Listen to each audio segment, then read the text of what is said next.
I think the big question is it going to be sort of Eton and following in tradition, and obviously George going to an all-boys school, or will they break with tradition and go to a co-ed? So I don't think they're at loggerheads, and I'm just not dressing this up as a row. It's a big decision that they've got to make. They've been round to see the schools, and at some point, I guess we will know what they've chosen to do.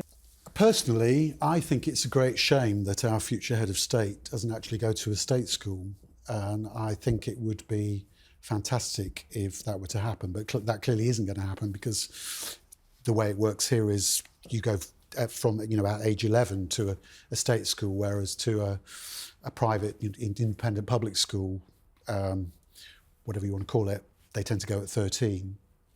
And I had a spell as an education reporter, and I can remember quite a few people saying to me, if you're worried about the academic performance of your kids, if you've got boys, you want them to go to a co-ed school, and if you've got girls, you want them to go to an all-girls school, so they don't have the distractions, I think.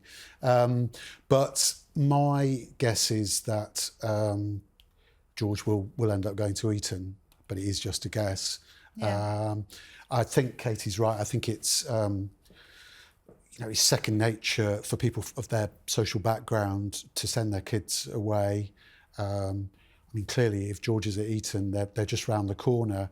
But I think what tends to happen is that the kids themselves, they don't want to be going from home every day, because they're not then part of, really at the heart of the school community. You want to be a boarder, so I'm guessing that that all of the kids will end up boarding, even if they're going to schools very close. Even conversations though about the possibility of there being something different for George than has been for previous heirs. Do you think that we will see his path deviate, in other ways? Because Kate and William seem to be wanting to at least explore possibilities of doing things differently. Yes, maybe, and maybe he'll have a term at a state school, as part. Maybe Eton's got some scheme, or wherever he goes has got a scheme swapping with the state school. But clearly, that's me expressing my personal opinion. It's up to them. Every parent should have a choice of what school they send their kids to.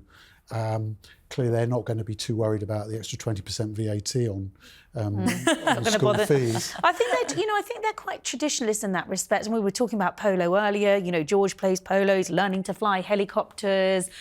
He's very like his father in that respect. And I just think because William had such a wonderful time at Eton, I don't know. I think that's probably where he will end up. And when William and Harry were there, they were close enough to Windsor Castle. They'd leave on a Friday afternoon, walk up to what they'd call the WC, which wasn't the loo, it was Windsor Castle, to go and see the Queen, the late Queen, and the Duke of Edinburgh. And William would go up there and have tea and meet with Granny and Grandpa.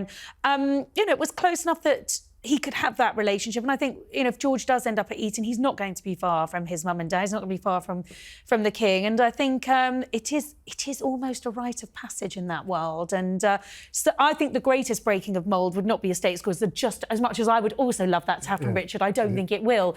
But I think, if it was Marlborough, then that would be a breaking of the mould. And that would, of course, enable them to be together, the three children, and you're talking about the importance of family and being together. I wonder if that's where the compromise will be.